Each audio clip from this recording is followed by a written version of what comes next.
I'm not the house of cards that falls down easily.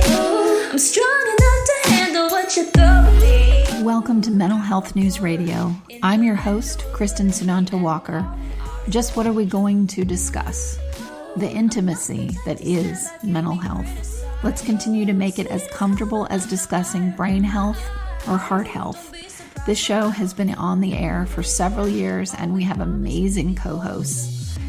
And then we created a network of podcasters on mentalhealthnewsradionetwork.com, a place where every possible facet of mental well-being can be talked about openly.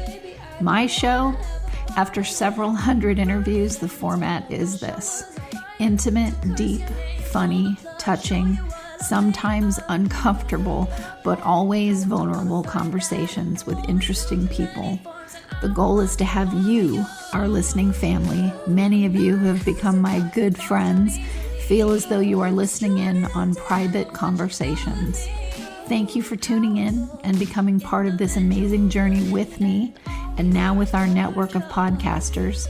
Just knowing this podcast might be helping any of you realize you are not alone on this journey called being a human being makes doing this podcast worth every second. After all we promised, we'd be cordial. Eric Payne, thanks so much for coming on Mental Health News Radio. Thank you for inviting me.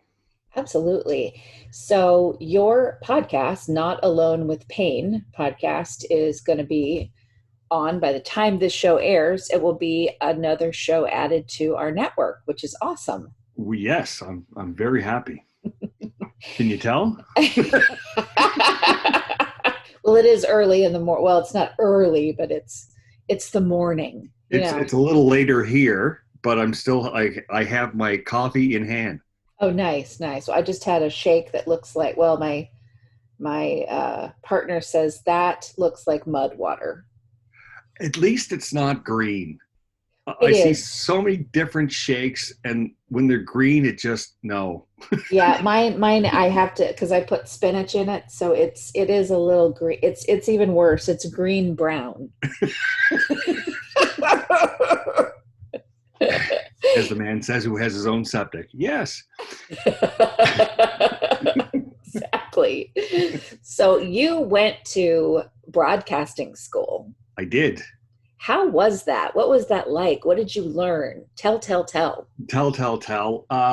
When I made this decision, I was 52, because of course your listeners can't tell how old I am. my mic voice is a lot younger.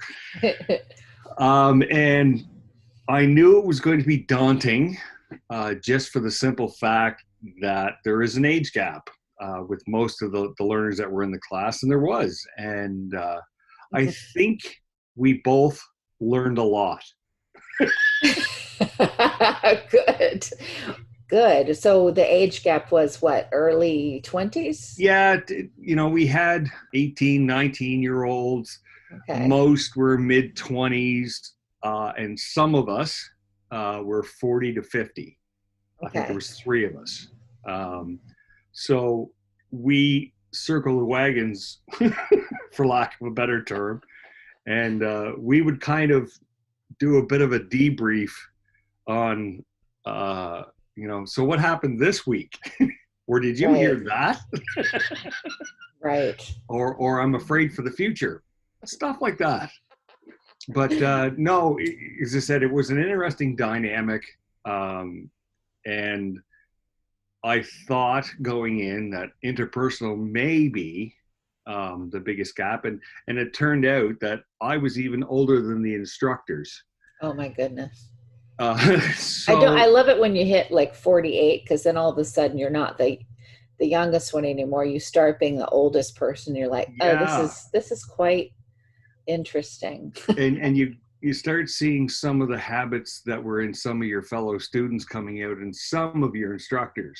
Mm-hmm. Like, and I can't blame anybody else for being having putting things off. Mm-hmm. Right. We're in the first business day past the end of the semester, and I'm still waiting on some of the marks. and we've been out of school since the 13th of March. Wow.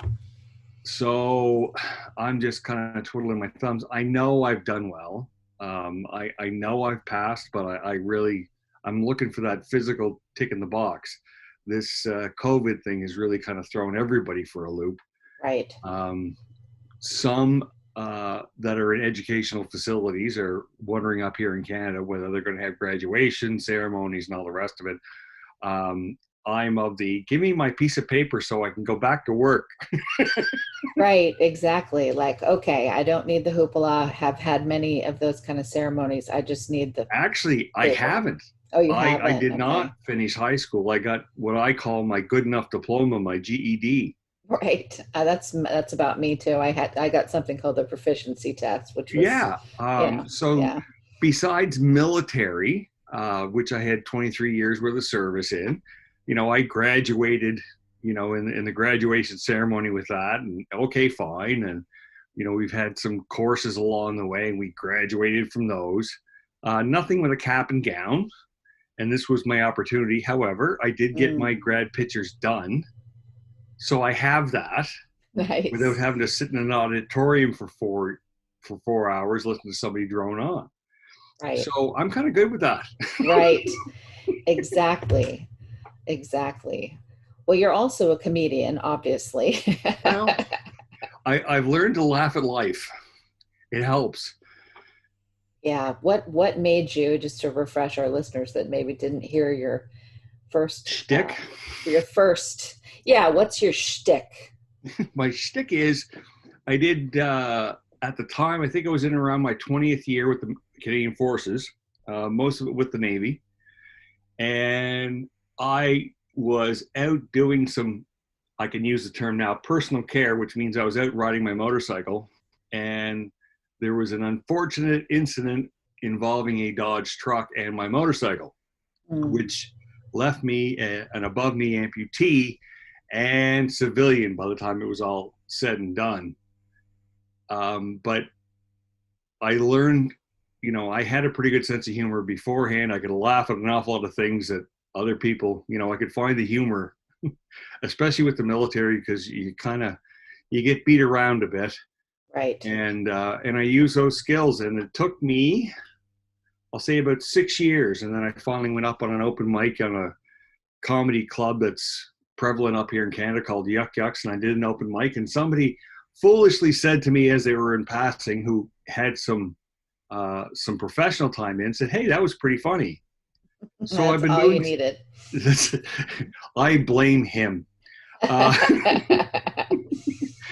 So I've done stand-up comedy now it's 2020, 9 years. Wow.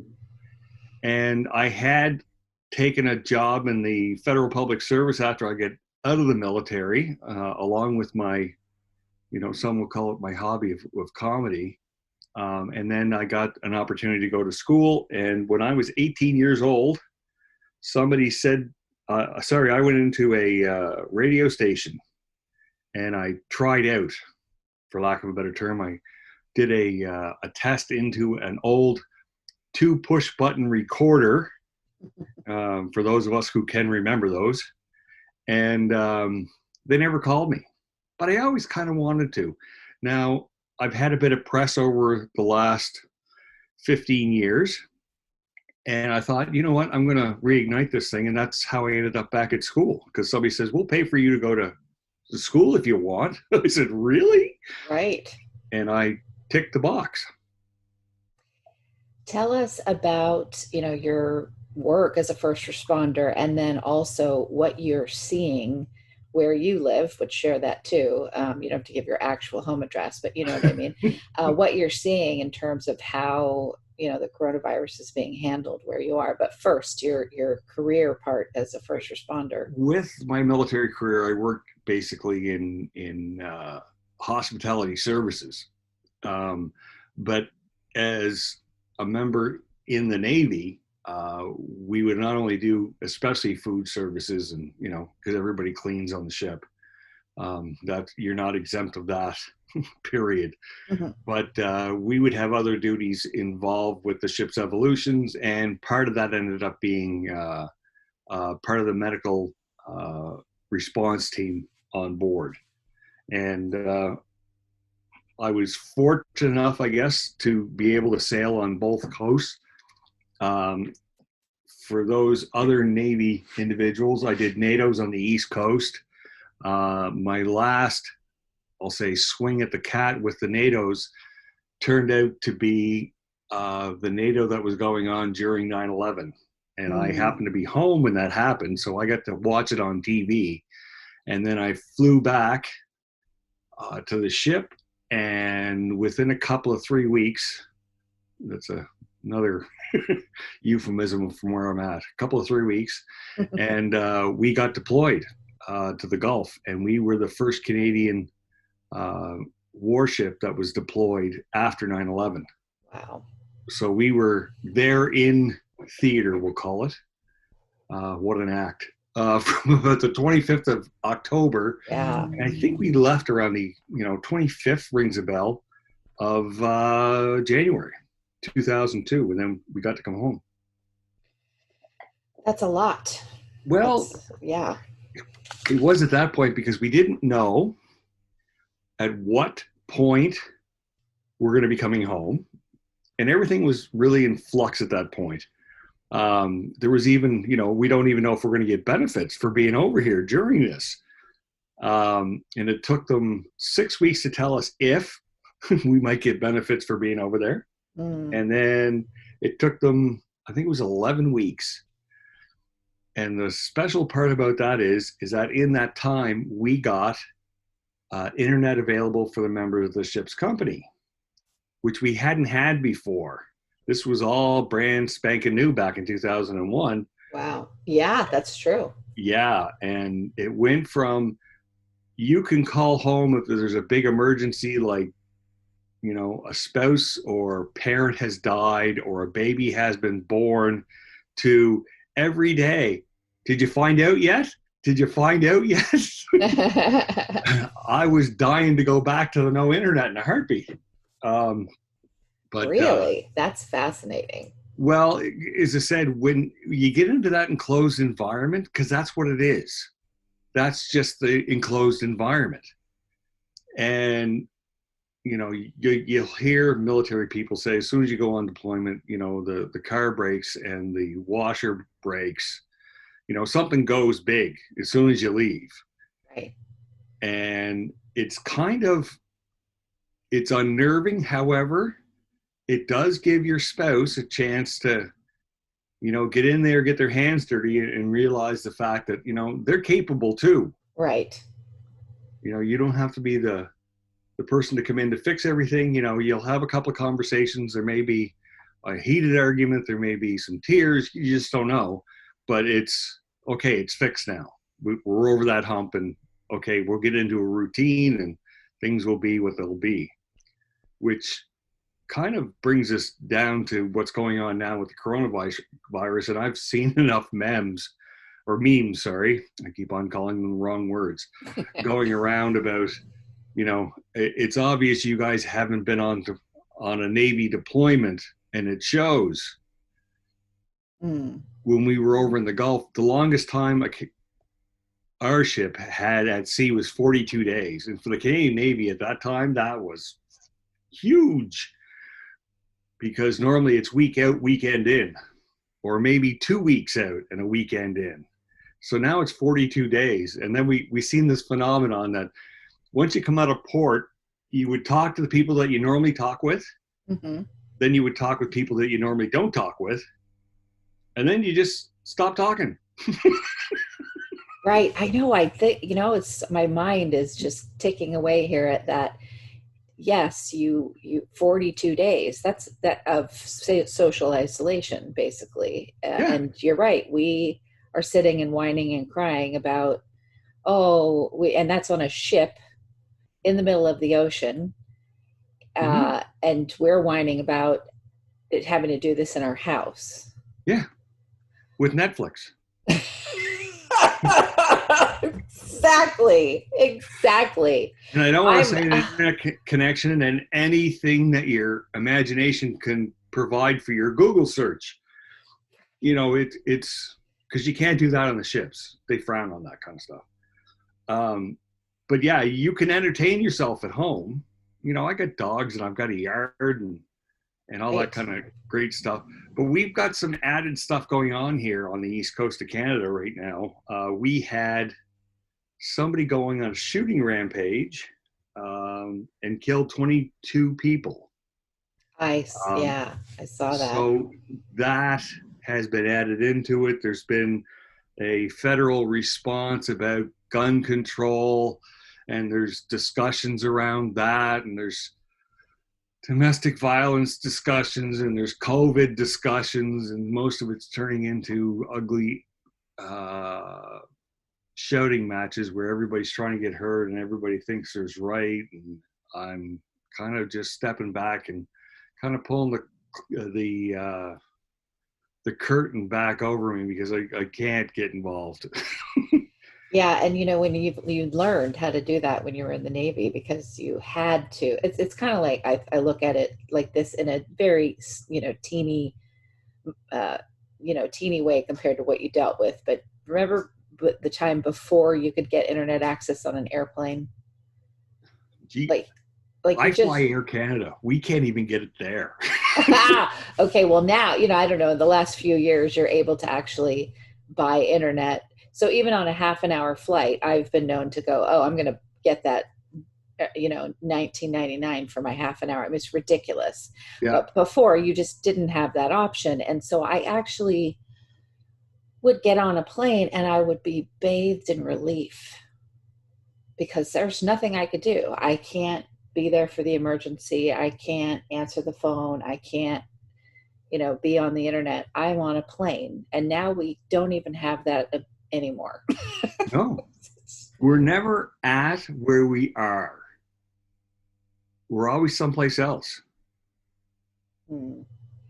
So as I said, it's you may be even engaged in this conversation, but your mind might be someplace else with the emergency, with something you said yesterday, the URL you're going to go after we get off. Right.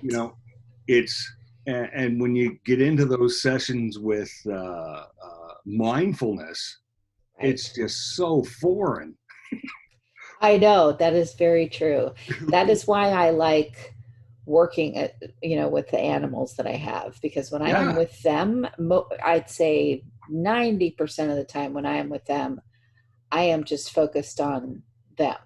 Yes, because you don't have your phone out. Right. I leave it at my house when I go see them. Yeah.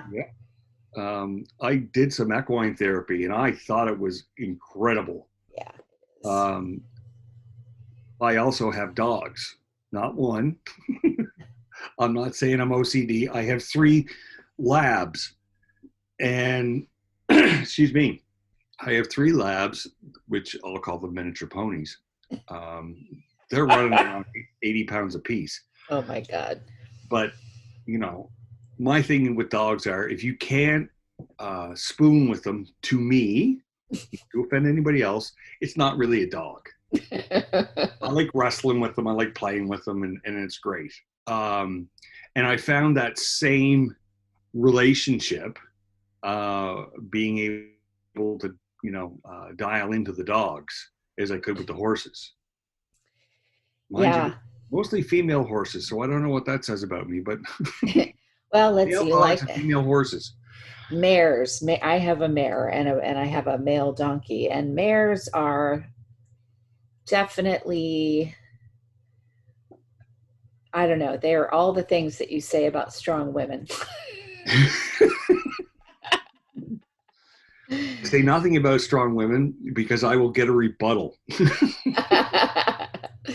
Well, I think that's a compliment that you get along with female horses, actually, because they can be known to be quite interesting to deal with. Mine is very much the lead horse.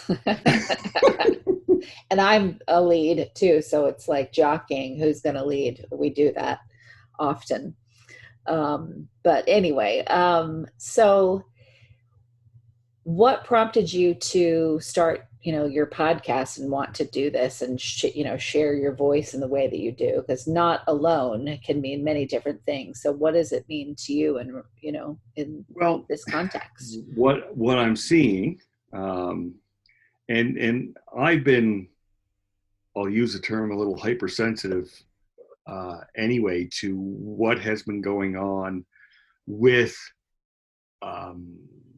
domestic violence, addiction. I've got my own story that goes along with this, and I've been trying to figure out a way to, how am I going to use my voice in this? And what I'm seeing with the numbers in Canada, and I can't compare to what's going on because I haven't really looked into the CDC much, although I am aware of 1 in 6, which is an organization that's out of California that has made its way up into Canada. But what I have learned is that addiction is a trauma response. Most of those who are suffering addiction seem to be male. 30% of the males who are going to jail for domestic violence, sexual assault, are disclosing childhood trauma. And I've got a voice in that. We have, and it's similar in the US, worldwide, men are committing suicide 8 a day. Yeah. So in Canada, I think it's 7.4, but globally it's 8 males a day. The majority of them are 45 to 64. So it's my right, your age range. My age range. You're right, smack dab in the middle. Yeah. Yeah, I've had my struggles with that as well. So I don't want to take anything away what's being done for violence against women. That's not what I'm doing here. I'm not shouting over somebody. I'm stating facts. But what I think it's just me blowing smoke out my ears, really, that when they say they're looking for a cure for violence against women, and it's usually, they talk about programming and they talk about shelters for women. To me, as a solution to that, doesn't make sense. If men are the problem, let's focus on men. So I'm going to be off in my corner doing interviews with those who have gone through childhood trauma, or first responders that have gone through trauma. And there's some pointers that say that chances are, if you're a first responder, you may have gone through childhood trauma to begin with, right, of various type. And I'm going to do males who have been in domestic violence situations themselves, who have been abused, because that's a little, in Canada, they report at 7% for women and 6% for men. And you never hear about the guys. Right. And it's just because when the anger and its power and force, when that pain comes out of guys, it's huge. Right. So I'm looking to take care of guys. I want to have that conversation with not only guys, but first responders, and how, we're really doing. Let's have this conversation that you aren't alone. Yeah. You may have PAIN, but I don't want, I'm here as PAYNE, so you don't have to be alone. Right. And some of my other thoughts about guests for my podcast are experts in the field, and I may get people from corrections to come in, or police officers to, this is what happens. So the intervention happens before the intervention is actually needed. So you don't have a lawyer, a judge, and a jail cell also to deal with you saying to yourself, I deserve this. Right. So, I'm not taking anything away from the other side of the aisle, we'll call it. I think this is needed, and the numbers for the podcast will tell me if I'm right or wrong. Yeah, and it's true. I mean, there is, thankfully, finally, support, more support than there ever has been. Still more is needed for victims of domestic violence.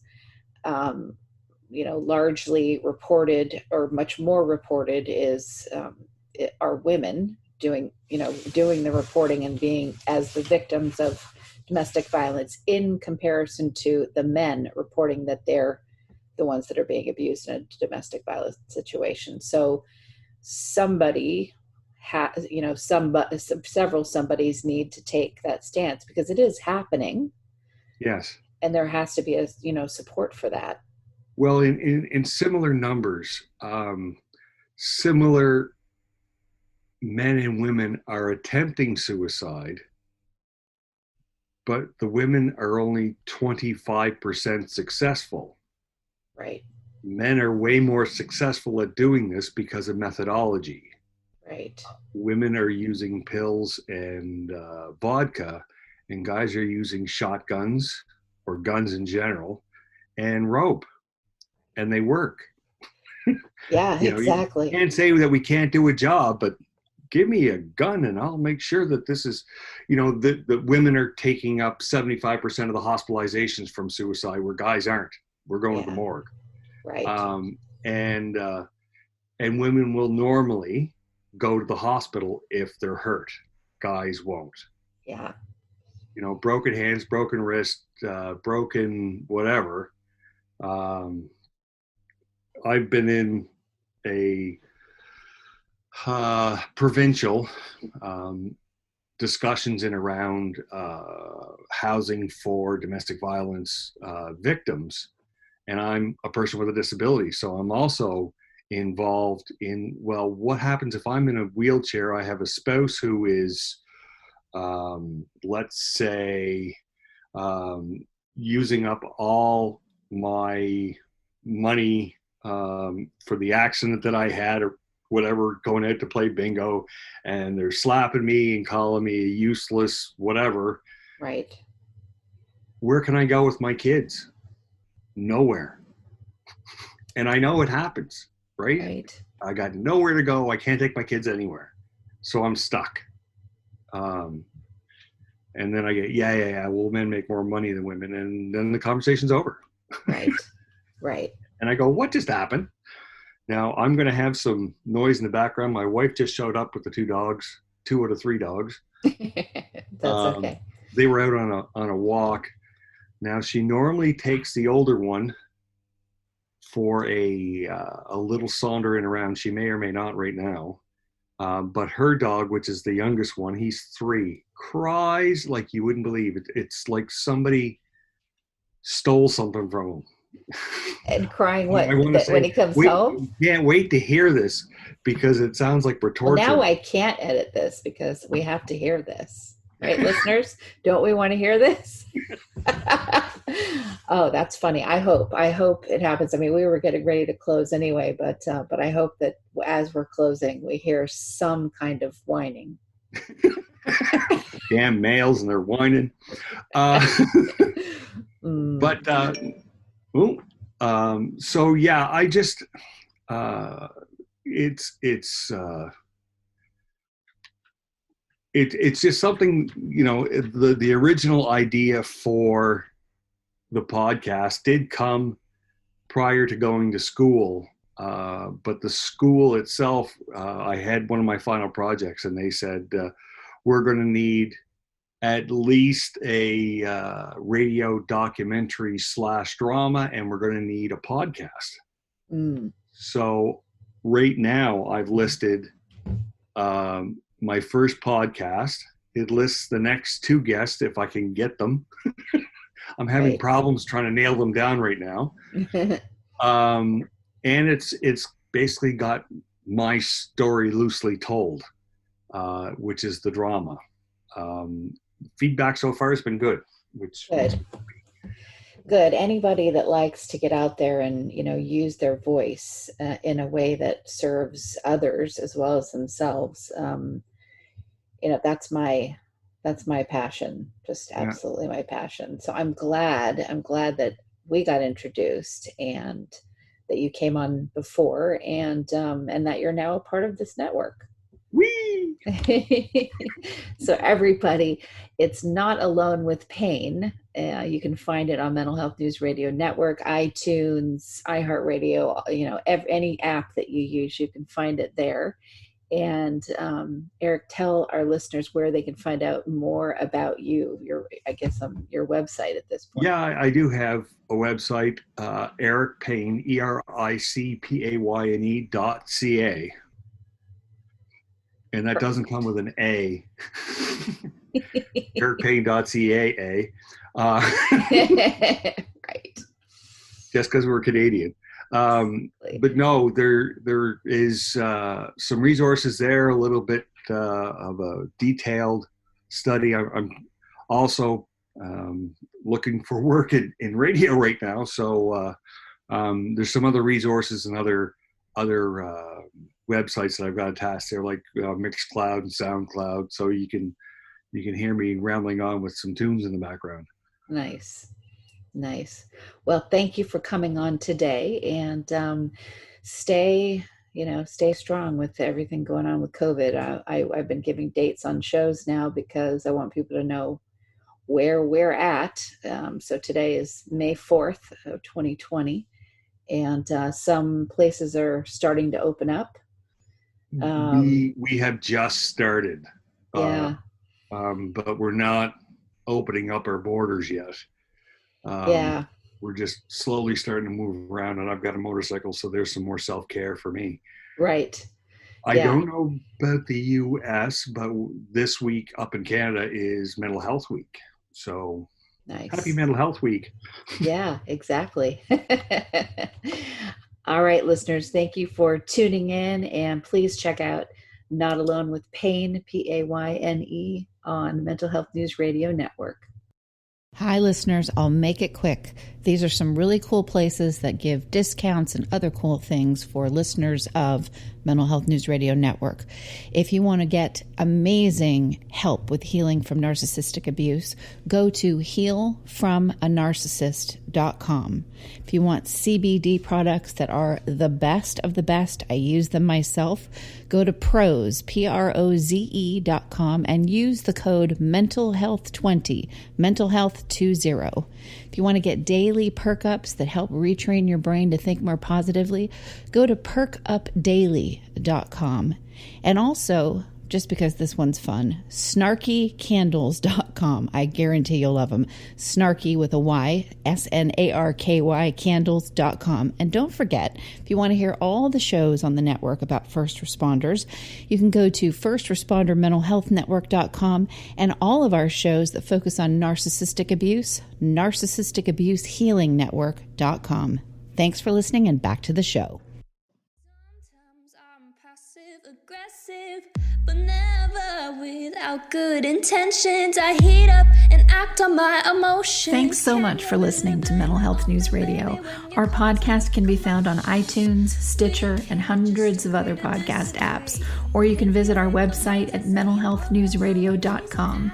If you have a question or would like to be a guest, become a podcaster on our network, or join the amazing organizations that help keep us on the air, please email us at info@mhnrnetwork.com. Get ready for that special goodbye from our resident therapy dog, Miles, and a special thanks to Emily Sohn for letting us use her incredible song, Cordial, for our podcast music. Listen to the full song on SoundCloud at emily.sonne. Don't be surprised when I don't hate on you.